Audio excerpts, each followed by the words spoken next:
Here we are, folks. It's here again. The biggest week on the football calendar. My heart rate's at 150. I love footy so much. I'm so excited. We've got a grand final. Granted, it's against two, it's not anyone crazy. But I'm revved out of my nut. There's one thing we got to do.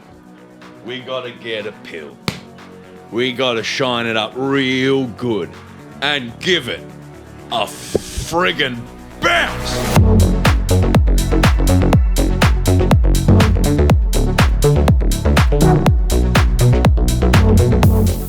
The Footy with Broden Kelly, folks. Welcome to the Footy. It's grand final week. How exciting. Brought to us this week by Mobil Supreme plus 98 at 7-Eleven. Our wonderful mates. Go further and go premium with Mobil Supreme plus 98 this grand final week at 7-Eleven. While you're there, get a bloody pie for me. And I'm joined by a man who this month, well, I've known him since year 7. Mm-hmm. He used to play the trumpet, which you don't play enough on this podcast. That's true. I think there should be a segment every week where you learn a trumpet song. Yeah. He's fresh off his son's third birthday. Count it, third birthday. And his daughter's first coming up. Yeah, very soon. He's got baby birthdays coming out the wazoo, and he's running 150 kilometres this month. Please welcome, from the Footy with Broden Kelly, Tom Zahariu. Thank you so much for having me, Broden. How's your week been? Oh, it's been okay. It's been all right. Just running around. I went to the footy today. I went to the Casey. I went to 3 football games this weekend, incredible. and it's rejuvenating going to the footy. 3 very different experiences. We'll talk about all 3 throughout the duration, but I sat with the most highfalutin people of the world, the stinky rich. Mm-hmm. I sat with the people, the community. Yes. We sat with you when I went with you. We sat with the people, and then on Sunday I went to the W and I sat with the real footy fans in Casey, where no one should have to live. I'm so sorry. I'm sure it's a lovely area. I just didn't like going there today, but the footy's great. Now, Tom, we haven't talked about it enough. Yeah. But you are doing the Live Fearless Challenge, right? This month, where you're raising money for Crohn's disease. Yeah. Not for Crohn's disease. No, we're totally pro Crohn's disease. Yeah, you want to make... Podcast. Let's get... No, what is it? What are you doing? So it's called the Live Fearless Challenge. Thank you for reminding me, Broden. I always forget to shout it out. Well, I want to talk about it, right? Because your goal, you have a team of people running 150 kilometres, right? Correct. And your goal is to raise 5,000. Yes. Do you know how much you've raised so far? Me personally, or no, the your team? Your the team. The team. I think we've already exceeded, have we? You're I think at 6,600. So you've already eclipsed your goal. But you personally are a disgrace. Yeah, I'm a disgrace. But I should say quickly, thank you to the 500 from you. And there was a really funny anonymous donated 2,000. They said, I'm a Collingwood fan, so you better be nice about Collingwood because I donated 2,000. I said, fuck. Oh, so an anonymous person gave $2,000. That's so nice. Thank you so much to that person. Maybe don't listen to this episode. This might not be the episode for you. Should I tell them my crazy idea that we haven't signed off on? Yeah. When are we going to do this? So my crazy idea that we haven't signed off on that I really want to do is, because I'm really fat, right? And that's why I'm running. I want to lose weight and stuff. And I think it would be really funny. The Lorne pier to pub race happens every year. It's 1.5 Ks. I think we go down to Lorne pier. I try and swim. Lorne? Now it's Lorne? Yeah, because the pier to pub is 1.5 Ks. I reckon I swim from the Lorne pier to the pub. Broden's in a tinny, live streaming the thing of me swimming, answering questions, and I try and swim 1.5 Ks in open ocean. It's a really and that's our grand final live stream. It's a really fun idea, right? But look, I'm really excited for the grand final, right? Yeah. And I want to just enjoy the week of the grand final. Yeah.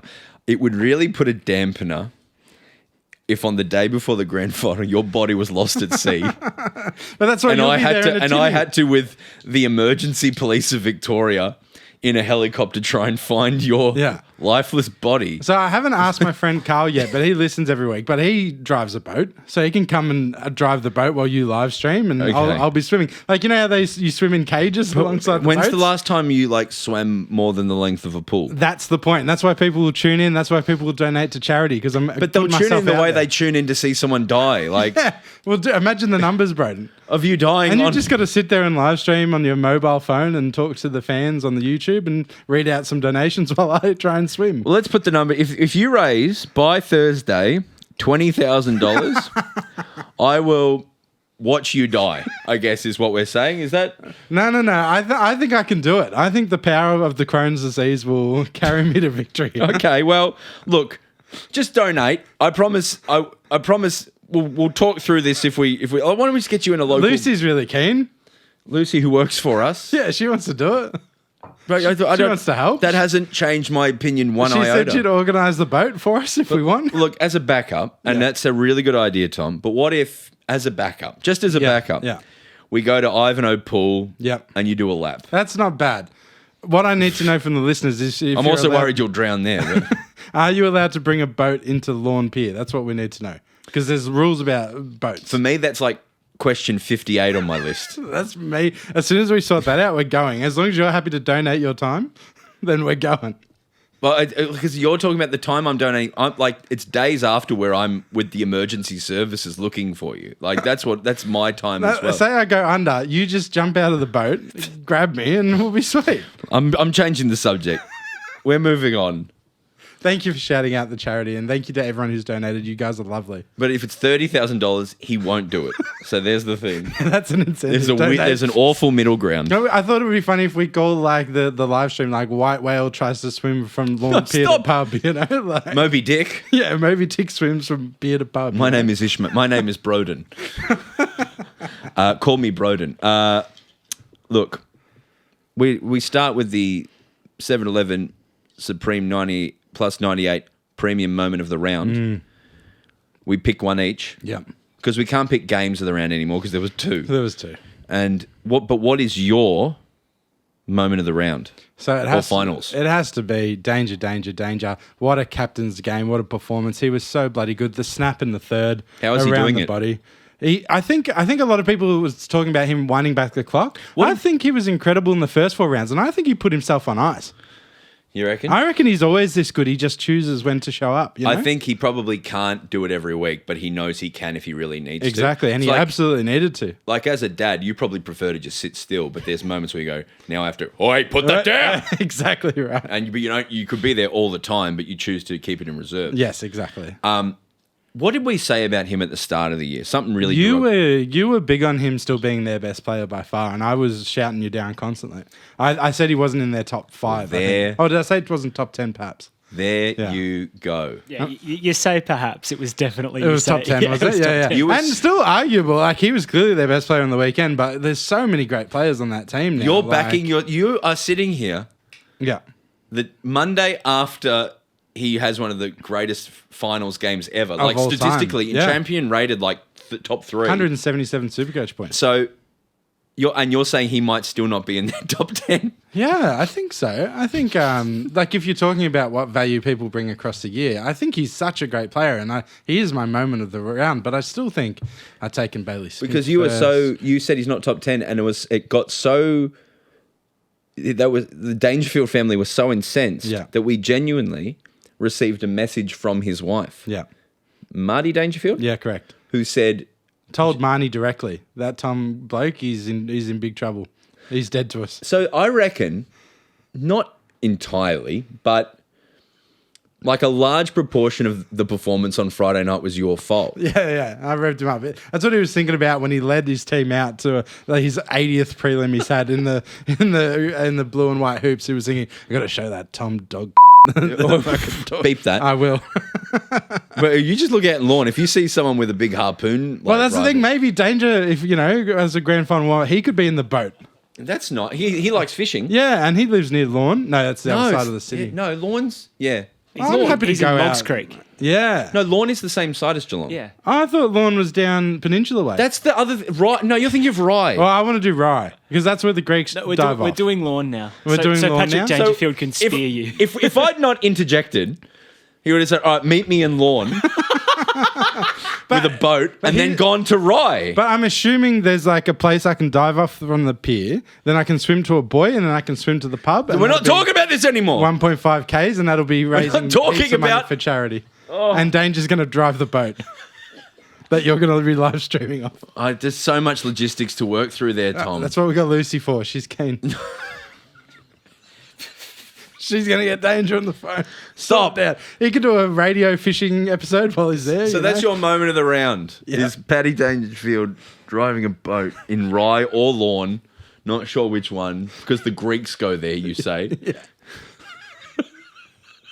Well, that's good. He was fantastic. He was incredible. But you know what's interesting about him in this game as well, because we were watching this game together, I went a big crow. So in that first quarter, he was in a contest, and he got the ball and put the Jets on in a very Paddy Dangerfield way and was like, I'm going to accelerate out of this. Yeah. And he got caught. Yep. And got holding the ball. And I went, he's done. Yeah, He can't do this anymore. Yep. It's over for him. And I was on your side as well. I was like, that's a bad omen. Like, they just doesn't have the legs. And how wrong were we? He was completely wrong. Like at that moment, I was like in my head, I'm like, he's going to retire. He's done. Hawks are going to win this, and it's over. Yeah, and he's going to be the best player, like in a grand final next week potentially. Incredible. Ask me. What's your moment of the round, Broden? It's a shame I had to ask. Mine is for look. The AFL is a national sport, right? Easily, and we on this podcast advocate for it more than others, I reckon. Like I would love to just see Gold Coast versus GWS, or I would love to see Freo in there. But this weekend there was 100 for 2 games. 195,000 people went to 2 football games. Incredible. This is like Brazil football, Argentina shit, man. Yeah. Like the thing, Victoria is my moment of the round. The way this city and this state turns out for football is unlike anything else. It's just incredible. 2 gigantic, and for the most part, it appears like there was no major issues. People it was all kind of in good spirit and good cheer to the best it possibly could be. I just thought I was lucky enough to go to both games, and it's just so funny the way we're like, yeah, that's no surprise. 95,000 and 99,000 at 2 games respectively is just ridiculous, man. It's incredible. It's insane. And I just wandered into one of them as well. Let's talk about that. So Tom and I were making some content. Yeah. For the city of Melbourne, which Correct. will come out soon. Yeah. And give it a like and comment, please. Give it some love. But we're like, well, Tom, it's sold out. I can go because I'm an MCC member. I'm from a very important part of society. Yeah. And I'm very important. But you didn't have a ticket. No. And I was just there to help Broden film content and have a fun time. So we were like, let's just go down and shoot this stuff. And if you don't, you can just go home at the start of the game. Yeah, correct. So we just walk down. I'm going to pick my wording very carefully here. We just go to the game. We're standing at the front. Yeah. We run into some mutual friends. Yep. Somehow... I think you asked them. You said, does anyone have a spare ticket? Yeah. But no one did have a spare ticket. No. I want to just be very vague about how I talk here because I don't want to get anyone in trouble. Sure. But you just got in to the MCG without a ticket on a game when there was thousands of MCC members couldn't get in. Yeah, the rich and wealthy. I got in. I think it's great. I reached out to the MCG. Yeah. I reached out to the AFL. I reached out to like private groups who have tickets. The city of Melbourne, we tried to get some tickets to. I asked like all these powerful groups, like, can we get one ticket into the ground? They all said there are none. Yeah. Somehow, and I can't go into too much detail about it, Tom just got in to the MCG. And Broden was like, you go try, mate. There's no chance you're getting in. Yeah, so I watched from afar because I'm like, I don't want any part of this. Yeah. So I just watched from a distance as Tom walked through security and his big head, his big curly haired head, walked straight through. I just had a great time, and thank you very much. He had a fantastic time. He just went. And I wish I could talk in more detail. But he just got into the ground. I literally just wandered in. I was like, I may as well try. I can't believe I can't say more than that. Yeah. But somehow Tom just walked into the MCG. Yeah, I had a great time. So thank you to the great people at the MCG. And then we watched the game. It was a lovely game. was such a good time. We both did a Broden and left at 3/4 time. But And hey, I didn't take anyone's seat. I did standing room. no, we did standing room. Yeah. And it was a lovely time. Actually, it was really cool. That game as well. Hawthorn fans and Geelong fans were all pretty respectful of each other, despite the fact I think two communities probably don't hate each other anymore. But that was my moment of the round. Shall we talk about the games? Sure. And now it's time for, you didn't think it was coming, but here it is. Time for Round the Grounds with very special guest, Dwayne Russell for Grand Final Edition. It all started Friday night as 99,000 people saw the Hawthorn Hawks take on the Geelong Cats. Should have got more in there. Should have been able to have a way of getting 500 more people in there, so at least we can get the magical 100,000 figure. Yeah. And Dangerfield, superb. You just can't stop the guy when he's on like that. He played one of the great all-time games. Absolutely. And I love the fact that the Cats are flying at the moment. So, yeah, they are a dream watch at the moment, the Cats. They kicked out, they locked the doors on the MCC. There was more RM Williams on the street than in Elizabeth, where they've manufactured. Oh, and then Saturday night, we saw Collingwood, who everyone thought was a shoo-in for the grand final. We thought we were going to see a big V grand final, but nah, Brisbane and their 48 injured players said, get stuffed. Can't believe Pendlebury injured his calf in the opening minutes. Can't believe that Mason Cox dropped that mark in the opening 30 seconds. Can't believe the umpire didn't pay that free kick for an arm chop late in the game. But I can believe how good Brisbane are. They are going really well. You can believe that. And that's Round the Grounds. Ask Tom to give us a sting. Give us a sting, Tom. There's no kryptonite for Chris tonight. Let's talk about one of these games, Tom. Okay. What do you want to start with? Pies, Lions, or Hawks, Cats? Honestly, both fantastic games, I thought, for different reasons. I agree, but you've got to just choose rippers. I think let's just go Friday to Saturday. So let's just start with Geelong Hawthorn. Geelong Hawthorn, the game that you went to somehow. Yeah. I just Just no words. when I saw the footage of like a line, like a kilometre long of MCC members who are entitled to go, couldn't get in. And Tom is just in the MCG.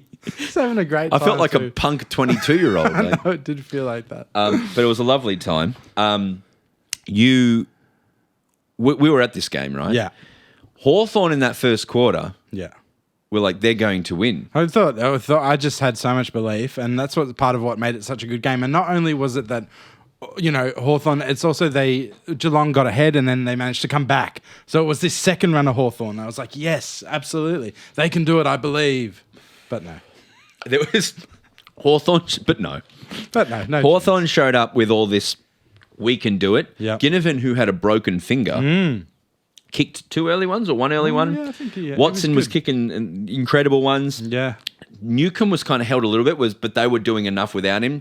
Chol had some great moments. There was all these great moments. And then halfway through the second quarter, you just felt it shift. Well, like Geelong were getting pumped in that first quarter and they just needed to get to the bell. And as soon as they did that, their coaching team, which is, in my opinion, mostly Stephen King, just put in his great football IQ and just said, change this, change that. Yeah. And you just felt, you know that bit in Rogue One in Star Wars where the Darth Vader ship pulls up to the thing and you're like, oh, he's here. He's here. And then they're GG's. trying to get out and then the door and then you hear the and then all of a sudden you hear and the big red. That was that. And it's halfway through that second quarter, Hawthorn were the rebels. The Rebel Alliance. And they help! And they just cut them to ribbons. To my eye, it looked like they just played the perfect shutdown game. Like Hawthorn had it so much in their backline and just couldn't move the ball forward. And I know for a fact there was at least 3 hard tags going on. So Atkins to Newcomb. I think Weddle was shut down and so was Watson whenever he tried to go in the middle. They just could not move the ball. They just played lockdown footy and it worked so well for them. They tagged the right people. They knew exactly. That's the scary thing for Brisbane as well. Yeah. Is Chris Scott was just sitting there watching last night. And obviously he answers to Stephen King. But he was sitting there saying, that's what I'm going to do to that Brisbane player. That's what I'm going to do to like that. I did 2 weeks ago. Yeah. So that was scary. Yeah. Jack Henry Yep. is a watch. Oh, yeah, because he did his ankle early on, didn't he? Yeah. Yep, So I that's something remember to look on because he'll obviously have a very important role on a few of their, Brisbane players on their forwards. Yep, But and- Tom Stewart is the one. that. Yes. So he's out. Yeah. He won't be playing because he was concussed. Yeah. And so he won't pass the protocols to play in on Saturday in the AFL Grand Final, brought to you by Harvey Norman. The rhetoric around it's Not been really. really interesting. I wonder if you had found it interesting the way that suddenly out of the woodwork, 1 million people are just like, and this is what we've been waiting for, a disaster waiting to happen. This is why the grand final buys in the wrong spot. I can't believe this is a disaster and it was always going to happen eventually. And I was just like, oh, okay. I didn't realize we were universally of this opinion. You know? Yeah, no. What do you think? Do you think that we should have a bye before the grand final so that players who get injured, there's more of a chance for both teams to have their best 22 to give them an extra week to recover from concussions or leg injuries or anything like I think that? like concussion is rough because it is the automatic Yes. 14 days, sure. But for every Atkins that misses for every Stewart that misses a Lachie Neale can come back, right? Because he did his injury before the. That's what are you saying? So it's better. I'm saying, like what I'm saying, like you can move it to now, but it doesn't make any difference. Some injuries are 2 weeks, some are concussion, some are 5-week injuries. Yeah. Like if as long as you have the bye, I feel like, there's always going to be players who are unlucky to miss, right? I feel like that's a great thing. Yeah. That's a great, not a good thing, but it's the thing about footy. There's always fairy tales and there's always heartbreaks around grand final. It's I think it makes absolutely no sense to have all this momentum and then just stop it for 2 weeks. Yeah, And then go, I'm see you in a pretty- fortnight. I'm pretty anti all the final buys in full stop, except for when they put the W opening round in the buy. I was quite into that, but apart from that, I feel like it really does suck the momentum out of it. Yeah, if any, the concussion. It's more a discussion for me about they've brought in a protocol for concussion, which is really important because when you hurt your brain, it has long, unseen at the time, but long residual brain damage that needs to be looked after. And there's science proven that if you take time off after it and remove any head injuries, there is a sizable difference to your recovery and your chance to live a nice, normal, healthy life. That is, for right or wrong, the controversial thing in this situation is if you've got concussion, you don't play. That's the discussion there. Yeah. And I think it's the right thing to do. So do I. But And the I think- grand final and where that sits is kind of irrelevant to I that. agree, and I feel like even Tom Stewart might feel that way. I mean, maybe not this week, but maybe in 30 years he might feel that way. Like, it's like the most important thing is your brain, and obviously so much is built up about grand final, but it's just not worth putting your health at risk to play in a grand final. I don't think, sitting in a place where I've never played in a grand final, or had that opportunity, but it feels like that from the outside looking in. Yeah. Yeah. But yeah, so he's very important for them. But I feel like apart from that, Geelong are just... Here's what I wrote down. Yeah.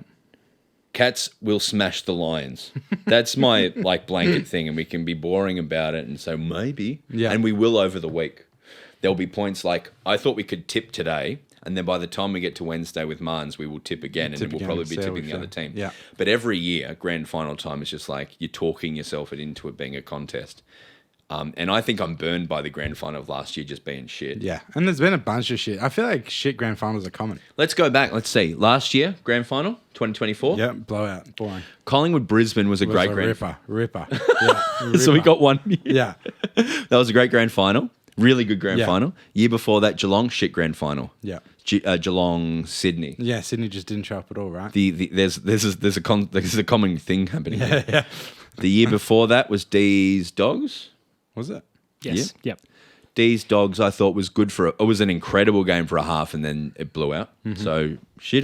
Yeah. I think that was a good grand final. I think for 2.5 quarters, probably 3 quarters, it was one of the great grand finals. And then Melbourne kicked 11 goals to 0 or something ridiculous. I think in it the was final term. really great. Yeah, I know you did. The Richmond Geelong one was a great grand final. Very good grand final. Yeah. Very good. The dusty game in that was the just the coronation of it. Yeah. and it being Gabba and all of that. I was so sad that day. COVID. Ugh. 2019 shit grand final. GWS Richmond. Oh, right. Shit Richmond grand just final. absolutely blew them away, Just right? pumped him. Jeremy Cameron kicked the first goal. I remember that day for GWS.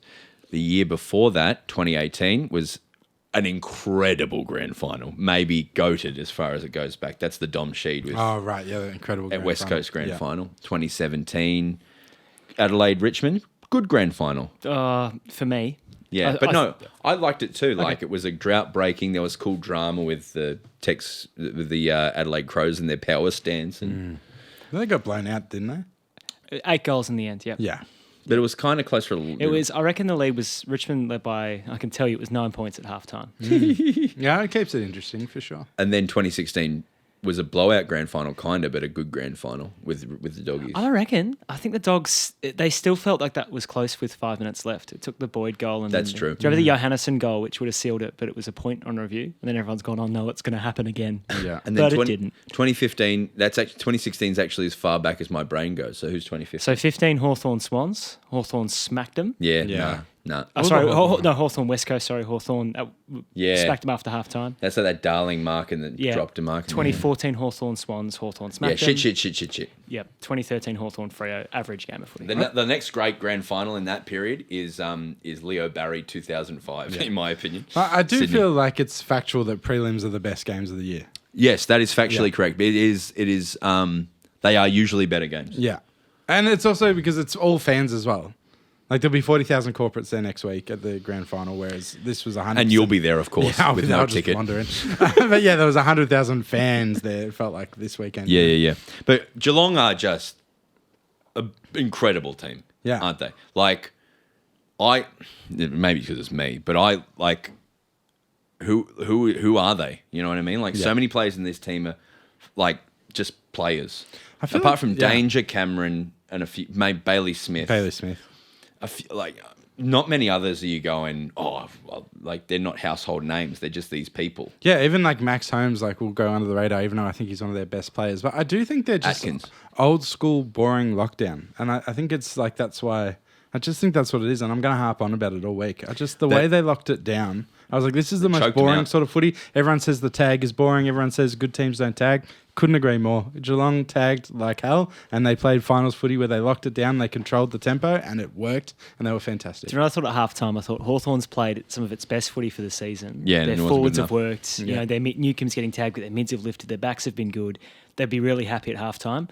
They were down by 3 points. Yeah, 100%. Because Geelong had one look at it at quarter time. Went, Yeah. okay, we know what to do. Yep, okay, and adjust. And that great Stephen King with that high football IQ just knew what to do. Having said that, though, I do feel like I've been up on Brisbane in the room. I've been the one up on Brisbane, and I think like they have been.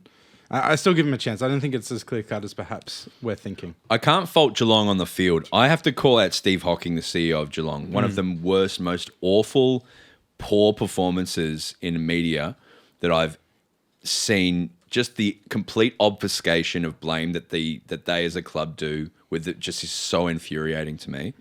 So the other night he was on ABC and he was asked about Bailey Smith and how he handled abusing the photographer at an open media thing. And that's not only that Chris Scott was called out for some really bad engagements with media as well, making some members of the cry and some awful stuff there.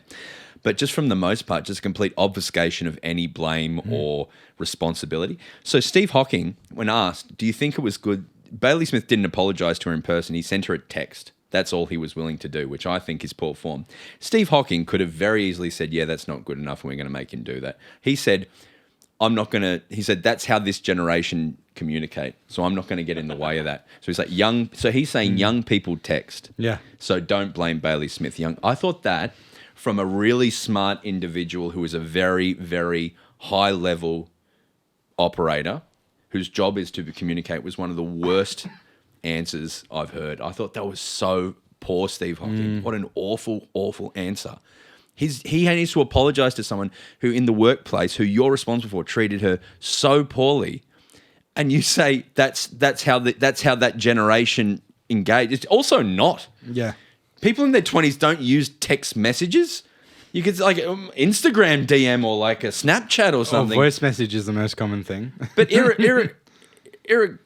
regardless, he needed to go and talk to either a phone call at the very least, but needed to make a proper apology. And that's just you know that's the wrong thing to do. And to just say you needed to say mea culpa.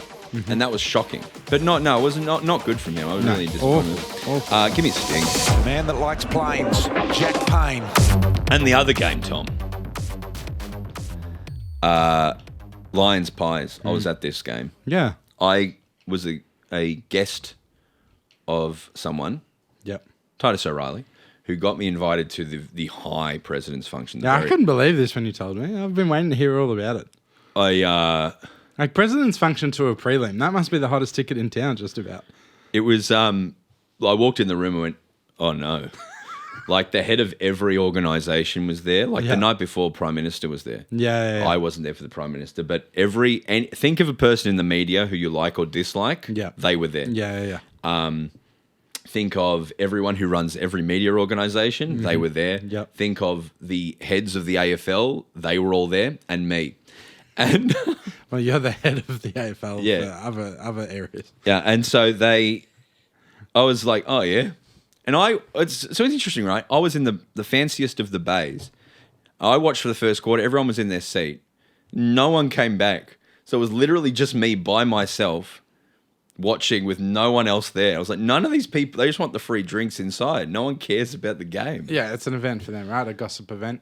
Yeah, or just like, I've seen enough footy or I watch it inside while having a drink. But I was enthralled by this game. Yeah. That was the main thing for me. I thought it was just brilliant. Like, Yeah.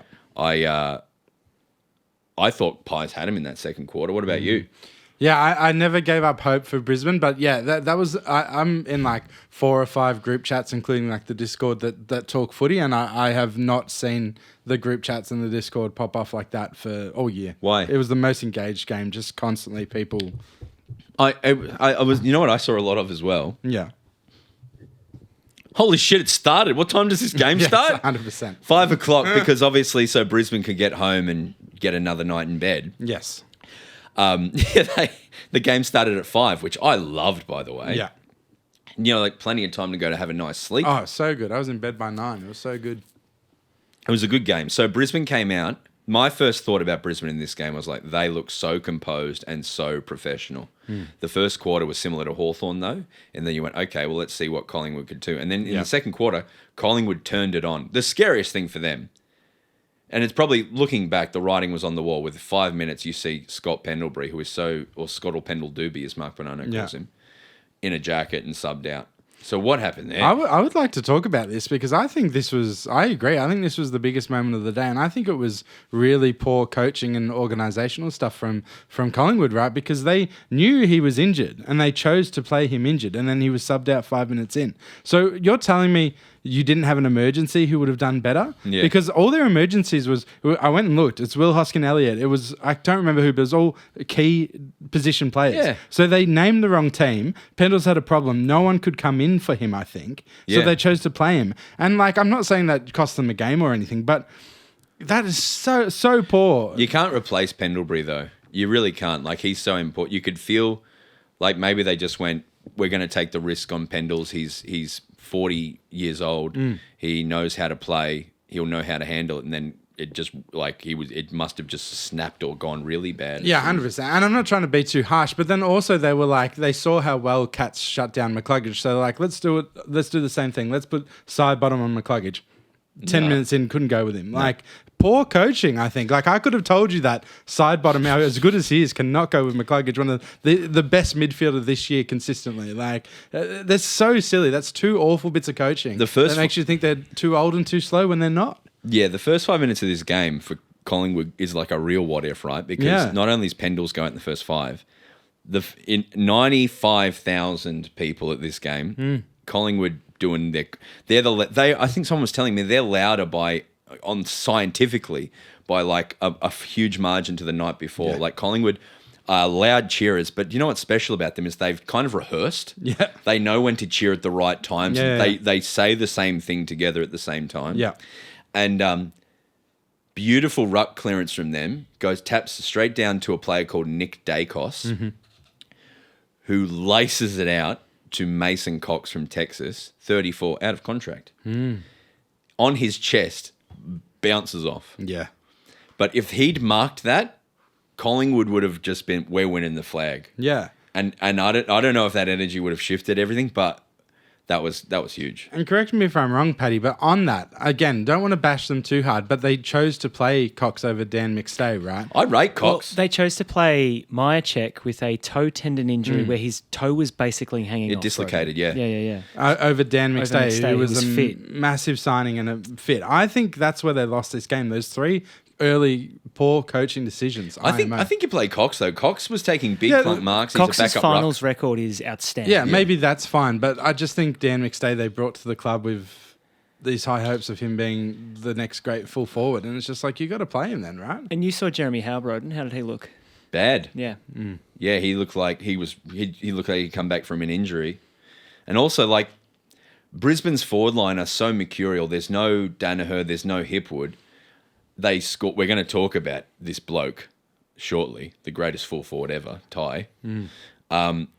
They just seem to get goals in a really unique, interesting way that makes them kind of unpredictable. Yeah. They're as a team just full bloody blood and bone, heart, spirit. They are. So many times this year they're done. They started poor, which they did last year as well, though. They've had really key injuries. I've said it, Neil and Hipwood, I'm like, well, you're done now. Yeah. When they lost to Suns in that really poor manner, you go, well, they're cooked. Yep. But they've just kept coming. And it didn't look like I was thinking that whoever plays this loses to Geelong next week. But then watching that game, I'm like, they've put a very compelling argument forward. They did. The team that played Pies in that 23 grand final mentally and like body language wise looks so different to the team that played in that prelim last night. They don't look scared at all. They look so competent and ready to just take on whatever happens. They're not scared. Like they're one team who bounced back from they're the one team who, after that Geelong smashing in the first round, you go, they're not afraid of that. Yeah. This is their 7th year in a row in finals. Yeah. And you can really tell. And remember that was the whole discussion about Brisbane for years was that they couldn't win games, home and away or in finals at the MCG. And then, was it Melbourne that they beat in a semi? to Yeah, get it would have through been in 22. Yeah. And I think from that point onwards, you can sort of measure the point where things started to change at the MCG. And then that grand final, you can measure the point things start to change late in finals. Can I say on that, Broden? I'd say the one person who looked like they weren't ready for the occasion, I can guarantee will be 100% ready to go next week, is Dane Zorko. He turned it over like 5 times, probably cost Brisbane personally 5 goals. Are you across where they've moved him? No, half back. Yeah, so he's replaced all the half-backs that have been injured. So Yeah. was it Archie or... Well, No, Key Coleman's not Kenny been down Coleman. there for a while, but when Daniel Rich retired, I think that was the catalyst for him moving to a halfback Absolutely. flank. It's And been he's a an couple of All-Australian years, down right? He's an there. All-Australian, yes. But he just has a few Dane Zorko moments where his brain explodes and he does something very stupid. But I was Yeah, looking he's at ripped the going- goggles off. He's been sanctioned. Yeah, $5,000, I believe. Unlikable bloke, I'll be honest. Yeah, but I looked at it and I was like, he's going to cost them the game. I was vocally in many group chats saying that he needed to be subbed. But I'm telling you, he won't be showing up like that again next week. He'll be clean as a whistle next week, I reckon. Hugh McCluggage is their best player. You've said that many times. I think he's the most consistent, shows up every week player now, yes. How Probably cool is not that? as good at times as the Ashcrofts, not as good at times as Lachie Neale, but yes, I think he's their best A couple player. of things, right, as far as their injuries go. So Dunkley, there's something wrong, but he'll probably play. Ankle. You must play him. Oh, yeah, I mean... But they need him to be good against danger. So if he can't run with danger, look out. Neil has said, I'm going to train normally and I'm fine. He ran 8Ks today, apparently, and not 8Ks on a jog. He did stop, start, backward, forwards, tested it, and he was fine, apparently. He did match simulation today so that he'd be in the same groove as the team, apparently. So that's insane, yeah. if that's true. Well, that's what he said publicly, I believe. Yeah, he said, I'm going to train normally. I did my speed test and I'm completely fine. The interesting thing with Neil is that he had the plantar fasciitis, if you remember, in 2024, and he actually ripped it in the grand final, but he could barely train. I think he was in a moon boot during the week. That's right, I remember that. We Yeah. thought he wouldn't play. Yeah. So, been in the same place before. Yeah. And then, he was he made a real political media push. He's like, I'm playing. Yeah. He was very I'm playing. And then there's someone else. Berry. Yeah, Who's shoulder. Yeah, dislocated his shoulder. shoulder, who's done that twice this season. He missed a game, but he said they told me that week if the grand final was next week, I would be playing. So he's like, so I'm playing. So Brisbane, right? They all seem like they're cleared, but can you bring in 3 questionable people? I think they don't have a lot of choice because they're. What do you think of that question, though? Hey, pretty good, huh? Yeah, I like it. Pretty smart, right? Because I was looking because their injury list is pretty shallow except for seasons. So Payne is a season, Hipwood is a season, Kitty Coleman is a season, McCarthy is a season. Apart from that, they're a clean bill of health, I believe. And they're 4 players who would be in their 22. Absolutely. And next year they get, I'm off them as of next year. I'm off them as of next year. This is the last year I'm for them. Just say that again nice and clearly. So the next year they'll have Jack Payne, who's a great defender for them. Yep. They will have Kitty Coleman. Yep. They will have Jordan Ridley. Draper, Oscar Allen. And who's this pick 5 they're getting? Daniel Annable. Yeah, who's a father's son. Oh, no, not a father's Academy, son. Academy guy. So, yeah. I will hate them. So, yeah, I'm happy to be totally biased against Brisbane next year and hate on Brisbane from Sunday. But then also, like, they should be credited. So Ty Gallup is a academy player from Queensland, but he was picked at 40 plus. 46. Yep. 46, right? So anyone could have had a crack. And you know who had a crack? Who? Cats. Did they? Yeah, they were the ones who made them bid on it. Isn't Very that great? smart operators. Isn't that fantastic? But he's played 5. It's his 5th game, right? Yeah. He's played more finals now than he's played regular season games. Yeah. He's just very slowly going along. This game, he kicked 3 goals, and that every quarter he plays, he looks better. So that mark he took, which pretty much was the sealer, as soon as he kicked that goal, Collingwood and Newton got up and left. And by the way, one of the great joys of my life, seeing 100,000 Collingwood fans walk out. And they had the face that I've had many, many times leaving a Collingwood game, where like somehow the molecular breakdown of the face when you see your team lose a horrible traumatic loss. Yeah. Your face droops all the way down, and the blood just rushes from your face. Stroppy personified. And I took mental pictures of all the Pies fans leaving with this jaundiced, pale faces, just so deeply broken by this game. Yeah, because they were up. They were up by 14 at half time. Yeah, they were up. The crowd was firing. Like most people at halftime would have said, "Pies are going to run this home." Yeah. But yeah, I have to talk about the best player in the AFL, and I'm pretty firm on it. And it's not just because I met them and spent an hour talking to them. Mm-hmm. Ashcroft is better than Dacos. I said it last week. I'll say it again. He is. In this game, Dacos, every time you got to look out, and he always did something good with it. But did you see the 2 goals that Will Ashcroft kicked in this game? First one is just a real, just a beautiful snap that was at a really important time. And the next one is a contender for goal of the year. Just this soccer off the ground that looked like a drop punt. Yeah. That was a huge, important moment. He just is so... For 21, he's the most... Like, he must be a jerk to be around because he's so self-assured. Yeah. And he's like, I'm great. And he's 3rd season and he's just willing his team. He's like, follow me, everyone. And he's their 4th best midfielder. Yeah.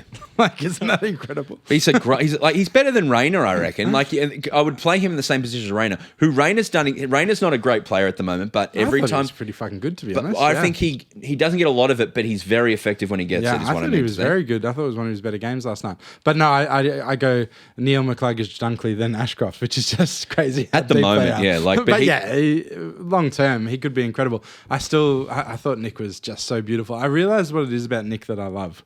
Right? If I was to give Nick some flowers. Yeah. It's like he's there was always the kid in grade 6 who just get the ball and put it on a string and put it in your face and then you'd run the other way. He just does that on like an actual game. Yeah, he's absolutely brilliant, right? Do you know what I've seen in his body language change since the flag year? In the flag year, he looked really...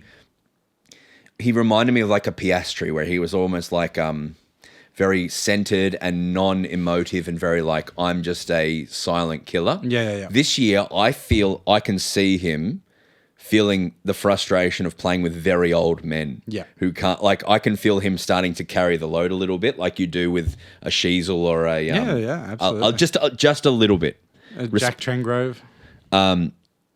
Yeah, that kind of like, I have to do a lot of... Jack Trengove? Yeah, that's what happened to him. He would have been a superstar on any other team. I can feel the young guy starting to carry the load, and he should be skipper next year, is my thought. I think he should leave.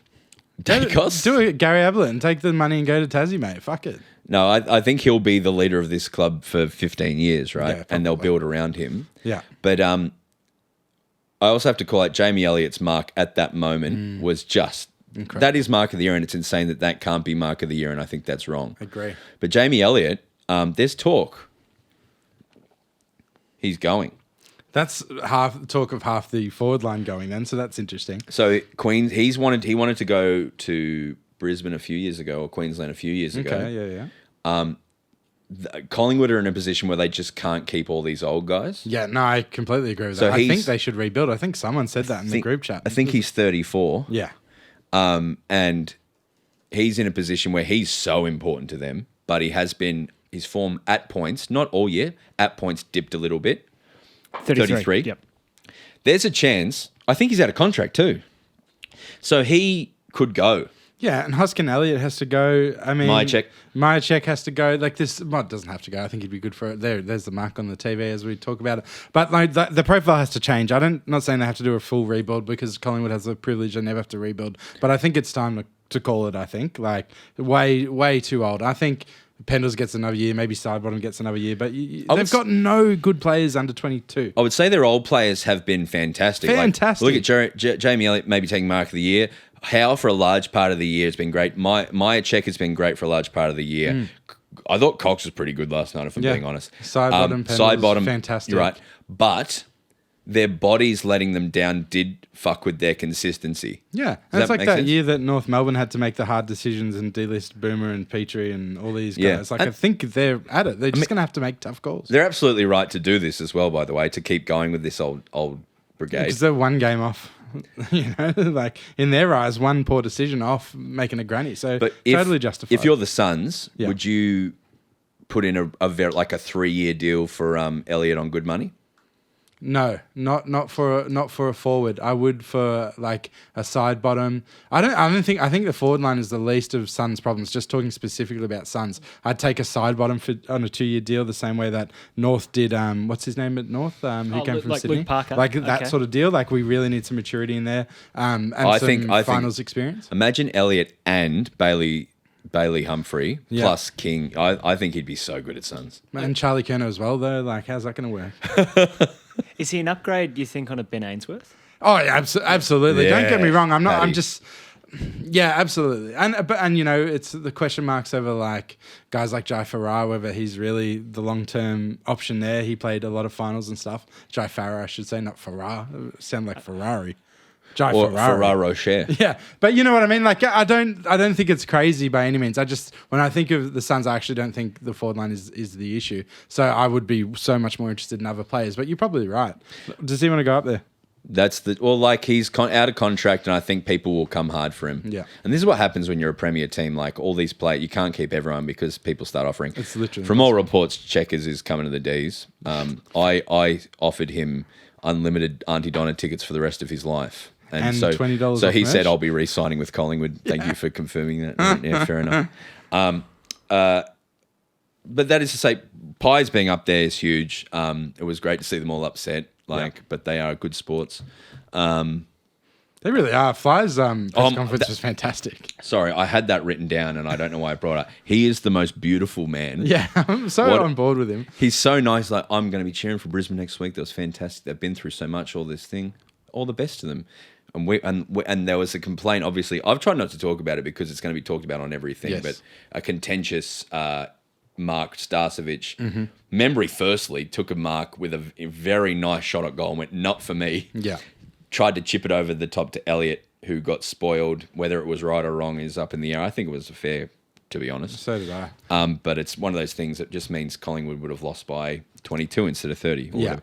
But why I'm talking about this is because I don't know. Because Fly was just like, we're not losers. Losers complain about that stuff. We're not losers. And he's changing the DNA of Collingwood. Yeah, I'm telling you, there's been times this year, against Adelaide, for instance, where I've totally barracked for them. And they're just not as much of the bad guys anymore as like Geelong is in my mind. You know? No. Geelong have taken them as the bad guys now. Yeah. And they're going to win. Yeah, and they're going to win. Did you see the report that they're trying to get Charlie Curnow in? Yes, which makes no sense to me. Like, it makes sense as we're a big club, big clubs do this kind of thing, but their model, in no way should they get Curnow. Like, I guess if you're losing Myercheck and you're losing Elliott and you lose, like, But you can't keep getting old people. Build around Dacos. Get that profile going. Get some draft picks in. Yeah. No, they've just gone, we're just going to keep poaching from every other club if that's what they're going to do. But I don't know, man. I don't know. Houston was all right at times last night, but it doesn't really work for them, all this top-up stuff. But also, if Curnow said, I want to leave Victoria, and he goes to Collingwood. That's crazy, yeah. I think that's more of media people going, I'm going to get me some clicks. Yeah. I think, like, you probably asked, him, would you be interested? And they went, oh, we'll talk to him. Of course. How could you not? One of the best forwards in the comp. I think every team that's trying to get into the 8 would reach out to Curnow. I'd be crazy if the Ds didn't just say, what's it going to cost, or would you ever 100%. consider? It would be crazy if the Dogs didn't even do that, actually. It would be crazy if, but I think Sydney are your front runner by a long margin. Yeah. So I think. And then Sunnies, and then... Surprisingly, and then Sydney, he'll end up at Brisbane, of course. Yeah. Surprisingly, I feel like Sydney probably have the salary cap space, which is just crazy. But I think they could get it done. So let's just do this. Our Monday tip, everyone. Who are we all tipping? I'm tipping Brisbane. I back him in. Fuck it. Really? Yeah, and I know Geelong's going to win, but fuck it. I've been Brisbane. I think calling out Paddy. I think I've fought Paddy every week on Brisbane for 3 weeks. And you've straight. been right every week. Yeah, because remember Paddy had him missing the 8, and I was like, no. And then so I think I've fought Paddy every week. I feel like I've been the voice in the room that's been most pro Brisbane, and I think I should continue that. I don't think I've tipped Brisbane since July. Sorry, Lions. And who are you tipping? I'm tipping Geelong. Yeah, stay with that. You are the curse. I think I might be. Yeah. But I'm with you. I just think that we're going to spend 3 days talking ourselves into an upset, and then Geelong will come out and they'll be up by 40 points at halftime. I think we're due for a great one, is what I really like. More than anything, I feel like this is going to be a good game. Like a good game. And Brisbane will be with them for most of the game to this, where it keeps it really exciting. And it's going to be a contentious ending, and it's going to be brutal. And I think Geelong will just win, and it's going to be crazy. Who's your norm? My norm? You go first. I'm going to go with Tyson Stengel for Geelong. A perfect norm. Yep. There was moments where he could have really been the guy on Friday night. Yep. I think the boring answer is Danger or Bailey Smith, as much as I would hate it, but I would love to see like a Darcy Wilmot. Yeah, Darcy Wilmot. He's been so good recently. Fuck it. I'm going Bailey Smith. I think it will make the AFL. They'll just go, we're not doing this anymore. The algorithm's too powerful. We've blown it up. I think Bailey Smith could be the one. Yeah. It's funny though. Like, we're both right about him, because my whole thing is he can't kick a football, and he's all like, but it's all about the meters gained. But it's both are right. Yeah, I think he had atrocious disposal this weekend. I think it was at 61%. He's always shit. But it just doesn't matter. Like, I feel like he just breaks away from packs and he dumps it and it works, and then they lock down on the rebound if the team's managed to rebound. I reckon there was a good 3 or 4 years there where Patrick Dangerfield, God bless him, could not hit the inside of a hangar door from inside the hangar. That's true. Just could not do it. Yeah. Jordan Dawson now is like similar knock. Like, there's a lot of those forwards getting around. I've been critical of Matt Rao doing the same, although I thought he was a bit better this year. But there's power in the breakout, dump it, forward, as long as you've got good structures ahead of the ball. Yeah, I think Dusty broke the Clangers record in the year he won the Brownlow. So yeah. Would you put Dunkley on Danger or Smith? Who's more damaging out of clearance? You know what I mean? Dangerfield. Yeah, I put him on Dangerfield because I don't think Dunkley's that quick. So I think that's a nice matchup. Whereas I worry Bailey Smith, he seems to break away from everyone. So maybe he has more burst even than we give him credit for. Yeah, that's why I'm curious. Is it better? It's the Danger 3 goals more than the clearance that's a little bit, you know what I mean? I think on the other side is interesting though. We should check what happened last time, but it's like if they are going to play lockdown again, then it's who does Mullins, Atkins, and whoever O'Connor, else and O'Connor go to? So they got 3 taggers in Geelong. Who are they going to? Are they going to Neil, McCluggage, and Dunkley, and that's the end of the game, or is it is it a little more interesting than that? I don't know. The way Brisbane move that ball, those quick handball, they are so eloquent and clever with the way they spread.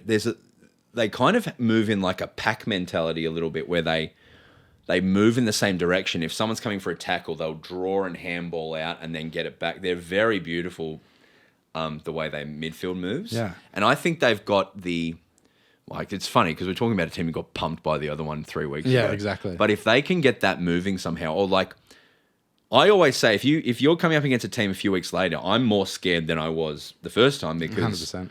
now you've shown all your cards to us. And like if you're Geelong and you had a plan for Brisbane, you brought it out on the first week. You're not saving anything for the next time. No, I don't think so. So that's exciting. You know what I mean? Like Fagan and was it Danny Daly and that whole team? They go, now we know what you're going to do with us, so we have an answer for that. You'd hope so. Well, that hopefully that'll keep it interesting. It would be funny if like they shut down McCluggage 100% last time, so maybe this time they go, well, Ashcroft was the one who won in the grand final last year, so let's. He would love that. My Will would love that. Yeah, he'd love the challenge of getting like a Tom Atkins or a Mullins on him. Yeah. Be fun. I think, like you were saying earlier, that enjoy the last time that you'll ever cheer for Brisbane on the weekend. I feel like it might be the same for Will Ashcroft because if they win on the weekend... He's Nathan Buckley-esque, right? Yeah. In that this blonde gun player is just going to, for 10 years, he's going to be on Ansett ads. Yep. Yeah. He's going to captain Collingwood. Well, no, he's going to just get worse and worse. And he's got the championship belt celebration as well, which I feel like flies under the radar. He's brought it out like 5 or 6 times. He loves it. Yeah. Also, his dad, right? So him and Levi's dad is always doing Marcus, this weird... yeah. Marcus, he's a CEO of a touch rugby thing now. Is he? Interesting. He is wearing... People are like... He wears an NRL cap to every game. Yeah. And I think it's because he doesn't want to be on camera. Yeah, and he he's going, seems in the- AFL will not let the NRL logo be on their primetime football. Did you see where he was standing and watching the At the thing? Gabba, yeah. Like at the very, very yeah. top? Yeah, it's crazy. He was in normal seats the other night, but he puts an NRL hat on, I think, because he doesn't want the camera on him. Yeah. I did see a funny tweet. Last thing I'll say about this, because this episode's probably going forever. It is. But It's good, Bob. I did see a funny tweet where someone was like, since Dunkley got to Brisbane, neither the men's or the women's have missed a grand final. True, yes. Yeah, so Dunkley. So they're like 7 grand finals straight or whatever between the men's and W program. I'm excited for this game. It's going to be good. Yeah. I'm just so happy it's not Collingwood Geelong. Yeah, fuck that. Collingwood were great, though. Good on them. Give me a sting. Let's talk the W. You cannot do that. That is not on Stevie J. I went to the W today. I drove an hour to Casey and an hour back.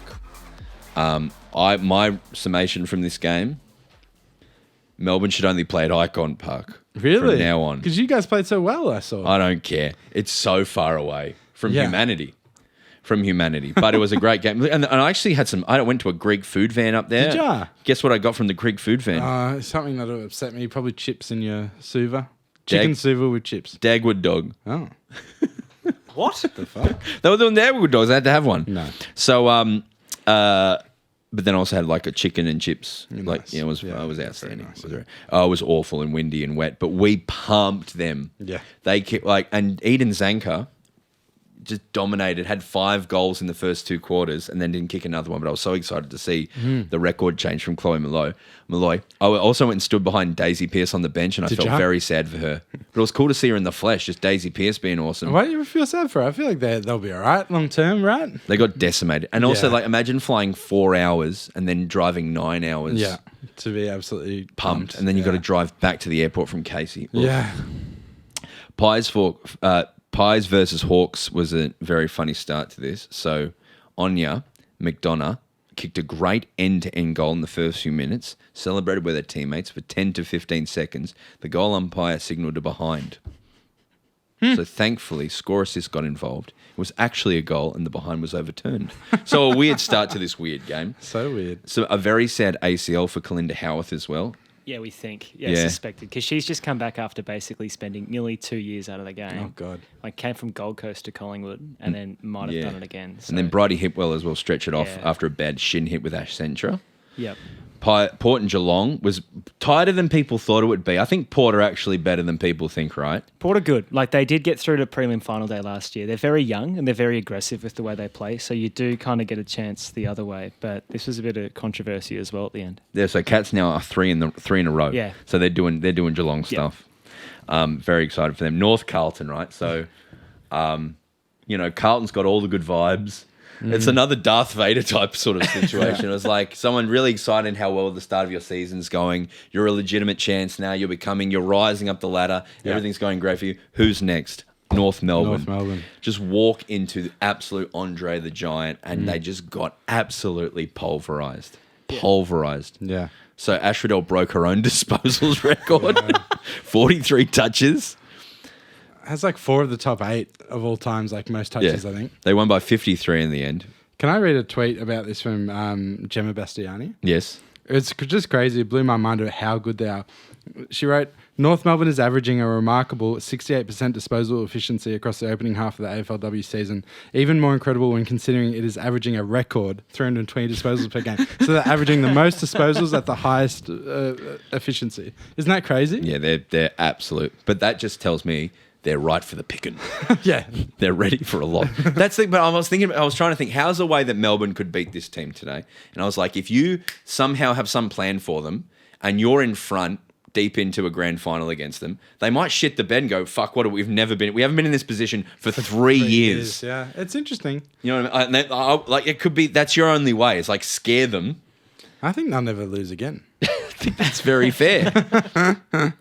Freo and Essendon. So that's Freo. Essendon just very, very bad. It's very a long way away over in Freo. Put very little score on. Yep. 3 losses in a row for the Bombers. They've got a lot of injuries. Yep. But it's a bit of a grim time there. And then, but on a lighter note, Sydney versus GWS at Henson Park, which we intimated that it would be an incredible vibe. So they've broken the record maybe up there? Yeah, it's a attendance record for the venue, and it's the second largest crowd of the season so far. So Triple J went. I saw that. That's when you know when you're zeitgeist and cool. Is Luca and Conchetta from the morning show were there with Triple J Sydney Swans Guernseys on. That's so and funny. being really cool. Like I was like, look at how I really like more than any other AFL ground. You really feel the draw of the cool of the cool hipster. at those Sydney games. So funny they lost. We're joined now by Luca Muller from Triple J Breakfast. How are you, Luca? Good, man. How are you? I'm just going to put you on loudspeaker. So you went to the Henson Park W game today. Oh, yes, I did. It was great. Was it the biggest vibe? And like you work at Triple J and it's all about vibes and Vibe City. How is it? How is a GWS Sydney Henson Park game? Oh, my God. It was vibe cubed. It was crazy. But no, I got to go in there in the Guard of Honour and wave a flag as they came on. It was so cool. Did it like the Marrickville Henson Park AFLW vibe? Does it feel like it's the place to be in Sydney in those games? Man, it's crazy. Yeah, it's so fun. It was a record crowd. It was like 7K.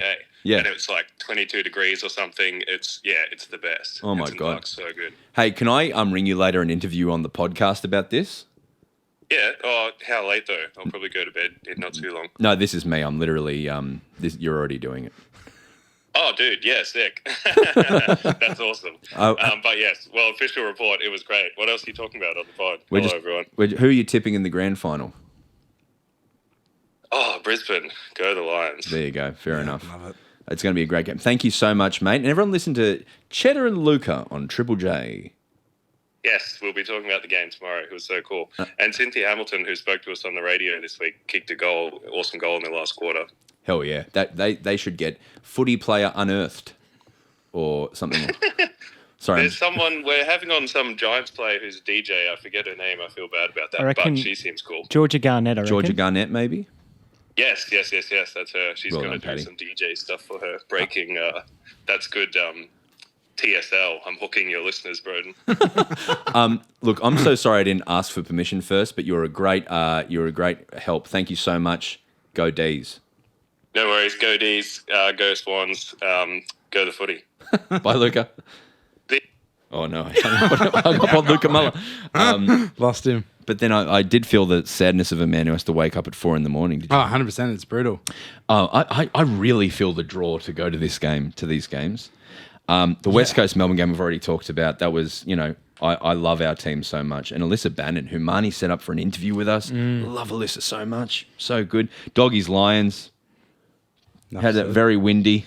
Yeah, there was a monsoon band that went across Melbourne. I think as you were driving back from Casey, as Tom was driving in here from his home, and it was just like windy and wet. Dogs getting 22 is worth it. Like, that's kind of good. The Lions just did what they needed to do. I did notice that Riley Wilcox has like a Steph Curry full one-arm shooting sleeve, so that's fun. Oh, that's fun. For the Dogs. Then I thought Tigers were going to win. So this was a really tight game against the Saints at Moorabbin, which Marnie was working for the ABC Yes. for, so she can give us a proper report on Wednesday. I think I saw on an Instagram story, and we'll ask her about this on Wednesday. I think someone listening to the ABC coverage heard that she wasn't properly attired for the rain, so ran down with an umbrella. and I handed it asked to her as she was driving there, I'm like, "Do you have Yeah. you got an umbrella?" And she said no, and I was like, "You're in big trouble." But she got an umbrella then. She got an umbrella. Saints were behind at 3/4 time. But there was like a minute or so left, and it was tied just about, wasn't it? Just about, but I think the Saints were up by, I want to say, under a kick, and then they kicked a late goal. But I didn't realise that you guys had the G train now as well. Caitlin Greiser, Yeah. if we could just give Caitlin an opportunity to actually mark and kick the ball, that would be great. But good job, Saints. And then the last game, which has just ended, I think some of the teams who we thought were starting really slow are getting better. So Crows at Gold Coast the Gold Coast lost to them. Yeah, the sad thing is we were up at 15, but at 3/4 time, it looked like I was like, oh, we're going to beat them. Oh, my God. You should have. Yeah, Charlie Rowbottom, incredible. But no, the Crows came home super, super strong. I think as you they could should. feel your team starting to kind of build, though. You know what I mean? Like, Oh, absolutely. Yeah. I was expected to get blown away, and we didn't, so that's fantastic. But they're all set up. It's all moving along nicely. The ladder is as you would expect it to be. The D's are sitting second. That's all I can do off the top of my head. Roos, Melbourne, Hawks, Crows, Sydney, Carlton, Brisbane, Geelong, top 8. Except for it's Carlton are the surprise packet there, I feel like. Otherwise, it feels about right. Geelong kind of rising slowly as well is kind of nice to see. They're going to become very slowly a powerhouse. And West Coast sitting at 9th, which is nice as well. So they've still got plenty to play for And this Richmond, season. the only team that hasn't got a win yet. Yep. Varley. 0-6, and we play North, I think, in a couple of weeks. And we didn't talk enough about the Giants beating the Swans. Yeah. That is the game of the round. So good, man. And so, it's How? record, Henson, it's set up for an absolute domination, and they managed to win. And they've been so poor. Yeah. It's the first time they've won consecutive games since 2021. the Giants. Fantastic. That's so good. Yeah. I feel like it's because of all the discourse that everyone had. I don't want to get into it, but there was a lot of discourse around these two teams and the differences. Yeah. And then Jidois have taken that personally, clearly. So good. And Jacob Gaynor was on a tear this weekend as well. Yeah, was he? He really was. Yeah, he was just tweeting left all sorts of crazy stuff left, front and centre. He's having a nice, he's gone off. Yeah, he really has. Great. Well, let's hit some headlines. Can I just call my partner first very Absolutely, quickly? sure. Is that we all can right? decide if this is worth airing or not. Okay. She's going to be mad. We've been talking too long. Hi. Hi. I'm still recording the pod. Oh, that's nice. Because the pizzas were going to be ready, weren't they? Yeah. Sorry, I thought I misread. I thought you said you'd be home at 8 o'clock. No, I did say that. You're completely right. But we've got finals fever in the office. I bet you do. Bloody hell, pop it off. That's all right. Do you want to just let me know when you're on your way? Yeah, it's probably another 3 hours. Okay. The place closes, I think, at 9. Should I go get it? Maybe. No. We should be. We got headlines. We got Malacca, Suva. There's not much left to go. Not You much sweet. left to go. You're in the clear. All right. All right. Well, have they started making them though? Is the problem? Yeah, I ordered it for 7:45. Oh God. Don't worry, we'll just reheat it. Oh God. That's okay. Just ring them and let them know I exist. Yeah, but it does close at 9. Are you sure you don't want me to go get them? No, we'll be fine. We got. Okay. Maybe you should go get them so you can have your dinner though. I'm all right. All right. Okay. Okay. Annie, bounce that pill. Okay. Bye. So sorry, guys. The pizza's going to be cold. But what are your headlines? All right, my first one was just for you, Brent. All right, they'll turn on Collingwood this week, just like I did, just like we all did. I can see a few they've got to blow it up, they've got to rebuild yeah. Oh, what an interesting point. My instinct was no one will talk about them because no one likes to say negative things because they're afraid. Nah, everyone will be talking about Collingwood all week still, I reckon, because they're, I think there'll be an We'll talk about Collingwood. inordinate amount of what's the rule with running back, can you punch it thing. Because they would have got back to a goal if Elliott got that. That'll just be the thing that's talked about because they know that'll drive clicks. Yeah. That's what I think will be the Collingwood thing. And then a talk about, checkers because all their exit meetings are going to happen. Yeah. I would be rapt if Cox went to the Ds. I think this big, tall guy who can be a backup, I think he's valuable to a lot of teams. Sure. If they don't re-sign him. I just think I thought that he didn't get many games because of form this year, so. Could be. Yeah. I don't know. I just think if someone needs a key forward or a backup key forward ruck enough, he's valuable, I think. Sure. Headlines as well. I think it's going to be grand final all week. I think it's going to be people talking themselves around the corner, tipping both teams like we'll do all week.